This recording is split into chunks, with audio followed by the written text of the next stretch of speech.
একটা কাপড় দিয়ে মুড়ানো হয়, এই কাপড়টাকে কি বলেন? গিলাপ বলেন বা কাভার বলেন, তাই না? এই কাপড়টার দাম কত বাবাজিরা? 10 টাকা, 20 টাকা, 15 টাকা না? এই যে ভাইয়ের হাতে একটা মোবাইল আছে না, মোবাইলটার দাম কত বলেন? মোবাইলটার দাম কত হবে? হ্যাঁ, 20,000, 50,000। আচ্ছা, কখনো মোবাইলটা পড়েছে, আপনি মাটিতে পড়ে গিয়েছে কখনো মোবাইলটা, আপনি আদর করে মোবাইলটা বুকে লাগিয়েছেন, মুখে লাগিয়েছেন, চুমু খেয়েছেন, কখনো হয়েছে? সরি সরি সরি, খুব আদর করেছেন, হয়েছে? হয় নাই। কিন্তু এই কোরআনের গিলাফটা যখন কখনো ভুলে মাটিতে পড়ে যায়, কি করেন? অত্যন্ত খুব রিপেন্টেন্ট হন, খুবই অনুতপ্ত হন যে আল্লাহ আমার ভুল হয়ে গেছে, হাতে নেন, চুমু দেন, আদর করেন। কেন? কারণ কোরআনের সাথে লেগেছে। বিশ্বাস করবেন, এই কোরআনের সাথে যাদেরই কানেক্টিভিটি বাড়বে তিনি সম্মানিত হবেন। ইয়ারফাইল্লাহুল্লাযীনা আমানু মিনকুম ওয়াল্লাযীনা উতুল ইলমা দারাজাত। যাদেরকে কোরআনের নলেজ দেওয়া হয়েছে, কনস্ট্রাকটিভ নলেজ দেওয়া হয়েছে, he or she, they will be honoured by all. There is no misgiving, there is no doubt in it. আমাকে আপনারা বলেন, এই যে পবিত্র কোরআনটাকে আমাদের নবী করিম সাল্লাল্লাহু আলাইহি সাল্লামের কাছে আল্লাহর পক্ষ থেকে কে নিয়ে আসছেন?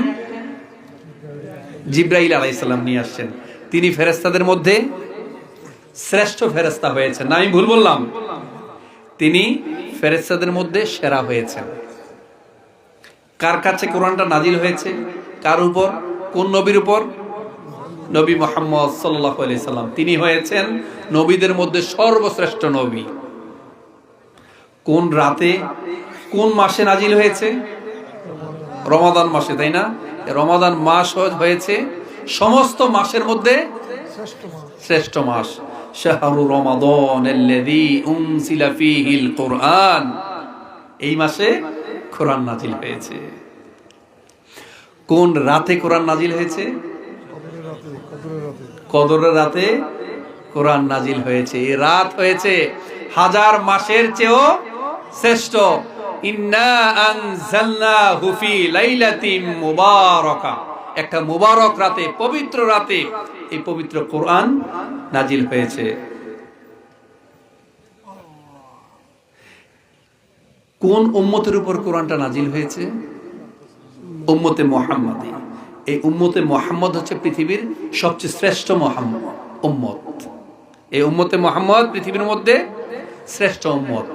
সম্মানিত ভাই, পর্দার অন্তরালে আমার মা বোন যারা শুনছেন, এই কোরআনের সাথে এখনো যাদের কানেক্টিভিটি বাড়বে, এখনো কোরআনের সাথে যাদের সম্পর্ক বাড়বে, তারা সম্মানিত হবেন। তার মানে বোঝা গেল, কোরআন যাদের হৃদয়ে সবচেয়ে বেশি, আল্লাহ তাদের প্রতি দয়া করেছেন। মনে আছে তো কোন প্রসঙ্গে বলছি যে আল্লাহ কাদেরকে বেশি দয়া করেন?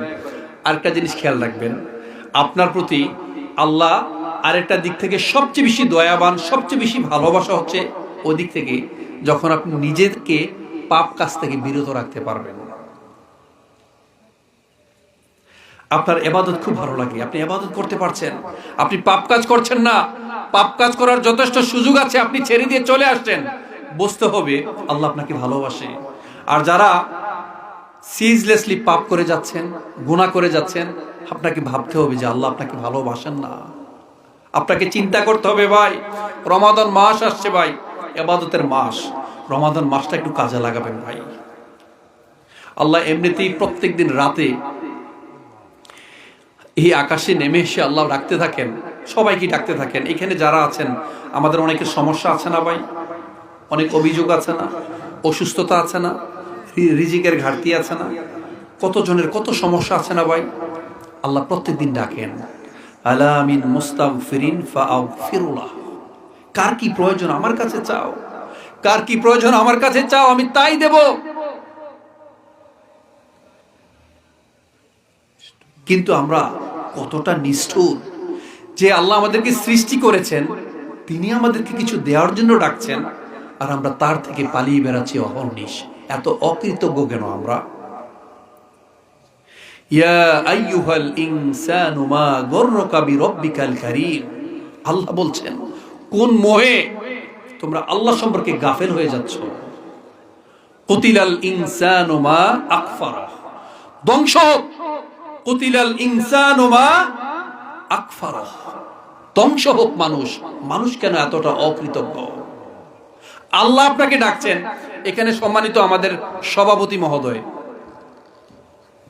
অথবা আপনাদের এলাকার এমপি সাহেব যদি বলেন কাল ফজরের পর আমি আপনাদের প্রত্যেককেই একটা একটা করে বাড়ি দেব অথবা একটা গাড়ি দেব, আপনারা সবাই দৌড়ে আসবেন না? এটা কথা বলতে হবে, আপনারা আসবেন না? যে আল্লাহ আপনাকে সৃষ্টি করেছেন, যে আল্লাহর কাছে আপনি যেতে হবে, আপনি কল্পনা করুন সেই দিনের কথা। ইয়াউমা ইয়াকুমুর রূহু ওয়াল মালাইকাতু সাফফা লা ইয়াতাকাল্লামুনা ইল্লা মান আযিনা লাহুর রহমানু ওয়া ক্বালা সাওয়াবা। যেদিন লক্ষ লক্ষ ফেরেশতা মানুষ ভয়ে থরথর করে কাঁপতে থাকবে, সারিবদ্ধ হবে, কেউ কথা বলতে পারবে না, শুধুমাত্র এক যিনি কথা বলবে, এবং যিনি কথা বলবেন তিনি সত্য কথা বলবেন। সবাই ভয়ে অস্থির হয়ে থাকবে। যখন সূর্য অন্ধকারে ডেকে যাবে, যখন তারকারাজি নিজেদের আলো হারাবে, যখন পর্বতমালার মরীচিকার ন্যায় উদাও হবে, যখন পর্বতমালা মরীচিকার ন্যায় উদাও হবে, যখন পূর্ণ গর্ভবতী উটনী পরিত্যক্ত হবে, যখন সকল বন্য পশুকে একত্রিত করা হবে, যখন সমুদ্রের জলরাশি স্ফীত হবে, যখন দেহে আবার আত্মা সংযুক্ত হবে, যখন জীবন্ত কবর দেওয়া শিশু কন্যাকে জিজ্ঞেস করা হবে কোন অপরাধে তাকে হত্যা করা হয়েছিল, যখন আকাশের আবরণ সরানো হবে, যখন প্রত্যেকের হাতে আমলনামা দেওয়া হবে, যখন জাহান্নামের আগুনকে গনগনে লাল করা হবে, যখন জান্নাতকে দৃশ্যমান করা হবে, সেদিন প্রত্যেকেই বুঝতে পারবে কোন পরিণতির জন্য আজকে আমি নিজেকে তৈরি করেছি, অর্থাৎ কি করার কথা ছিল আর আমি কি করেছি। আলিমাত নাফসুম মা আহদারাত, আলিমাত নাফসুম মা কদ্দামাত ওয়া আখরাত।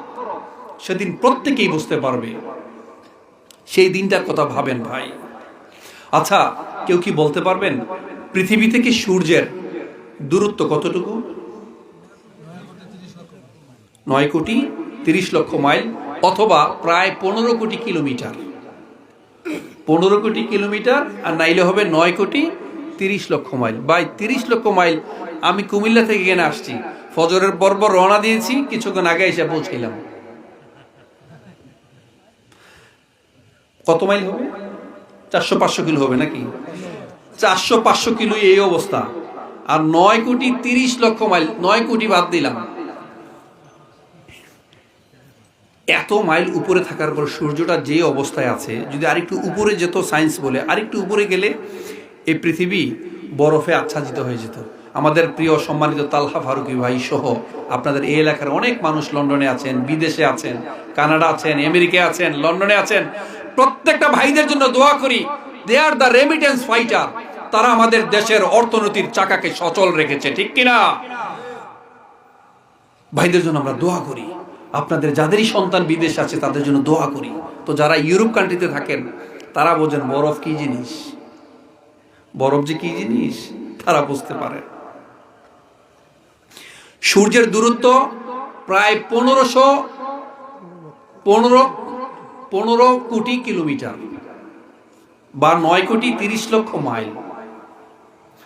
আর যদি আরেকটু নিচে আসতো, সূর্য যেখানে থাকে আরেকটু নিচে আসলে পৃথিবী আগুনে ছারখার হয়ে যেত। এত উপরে থাকার পর আপনি গরম সহ্য করতে পারেন না। আর কিয়ামতের দিনে, হাসরের দিনে, the day of judgement, the day of accountability, the day of resurrection, আপনার বিচার দিবসে সেই সূর্য আপনার মাথার উপরে চলে আসবে। মগজ গলতে গলতে পড়বে, আপনি নিজের ঘামে সাঁতার কাটবেন, আপনার জিহ্বা পানির তৃষ্ণায় মাটিতে পর্যন্ত এটা শুধু গড়াগড়ি করবে। সেদিনের কথা ভাবেন। Minimum you will have to wait 50,000 year, 50,000 বছর শুধুমাত্র আপনি অপেক্ষা করবেন বিচারের অপেক্ষায়। বিচার তো পরের ইস্যু। আপনি কি জান্নাতি না জাহান্নামী সেটা তো পরের ইস্যু। আপনি পাগল হয়ে যাবেন, আগে আমার বিচার করেন। পাগল হয়ে যাবেন 50,000 বছর। তাই ভাই একটু ভেবে, আমরা এখনো সময় আছে, রমাদান মাস আসছে, আল্লাহ আপনাকে ডাকছেন। আলা মিন মুস্তাগফিরিন ফাআগফিরুল্লাহ, কার কি প্রয়োজন আমার কাছে চাও, আমি তাই দেব। এখানে একজন সকালবেলা আপনাদেরকে হাদিয়া দিবে, গিফট দিবে, আপনারা সবাই আসবেন। আর আল্লাহ এসে ডাকছেন এই পবিত্র রমাদান মাসে। আল্লাহ সুবহানাহু ওয়া তাআলা প্রত্যেকদিন একজন ফেরেশতা নিয়োগ করেন। এই ফেরেশতা আপনাদেরকে ডেকে কি বলে জানেন? আপনাদের কি মনোযোগ আছে? মনোযোগ আছে আপনাদের? এই ফেরেশতা প্রত্যেকদিন ডেকে বলে ইয়া বাগিয়াল খায়রি আকাবিল ওয়া ইয়া বাগিয়াশ শাররি আকসির। হে কল্যাণের পথযাত্রী, তোমরা কল্যাণ করতেই থাকো, ভালো কাজ করতেই থাকো, আমল করতেই থাকো। পাশাপাশি হে অকল্যাণের পথযাত্রী, তোমরা পাপ কাজ বন্ধ করে দাও, অন্যের ক্ষতি বন্ধ করে দাও, অন্যের ক্ষতি বন্ধ করে দাও, আমল আখলাক বাড়িয়ে দাও। তাই ভাই এই সময়টাকে কাজে লাগান, ইবাদত বন্দেগী করেন, একটু তাহাজ্জুদ পড়েন, আল্লাহর কাছে চান, আল্লাহর কাছে কায়েমুন বাক্যে চান, সারা দিন আল্লাহকে স্মরণ করেন, সারা দিন আল্লাহর সাথে কথা বলেন, কোনো ঝামেলা করবেন না, কারো ক্ষতি করবেন না, সমস্ত পাপ কাজ থেকে দূরে থাকবেন। ইয়াং যুবক ভাই যারা আছে, সমস্ত মিডিয়া থেকে, এই মোবাইলের ফেতনা থেকে দূরে থাকতে হবে। ফেসবুক, ইউটিউব, ইনস্টাগ্রাম, হোয়াটসঅ্যাপ, কারোর সাথে চ্যাটিং না ভাই। অনেক বড় বড় স্কলার আছে, এই একটা মাস তারা কারোর সাথে দেখা করতেন না, কথা বলতেন না। কারণ সাহাবীরা নবী রাসূল সাল্লাল্লাহু আলাইহি সাল্লাম রমজানের আগে থেকে 2 মাস 6 মাস আগে থেকে ওয়েট করতেন কখন রমাদান আসবে। এই মাসটা তো আপনার বোনাসের মাস, মাল্টিপ্লাই হবে। এ মাসে সমস্ত নফল সুন্নাহকে ফরজের সমান করা হয়েছে, একটা ফরজকে 70টা ফরজের সমান করে দেওয়া হয়েছে। আকাশের দরজাকে খুলে দেওয়া হয়েছে, জাহান্নামের দরজাকে বন্ধ করে দেওয়া হয়েছে, জান্নাতের দরজাকে খুলে দেওয়া হয়েছে, শয়তানকে শেকলবন্দি করা হয়েছে। আপনি একবার যদি আল্লাহ ডাকেন 70 বার আল্লাহ হবে। আপনি একবার যদি সুবহান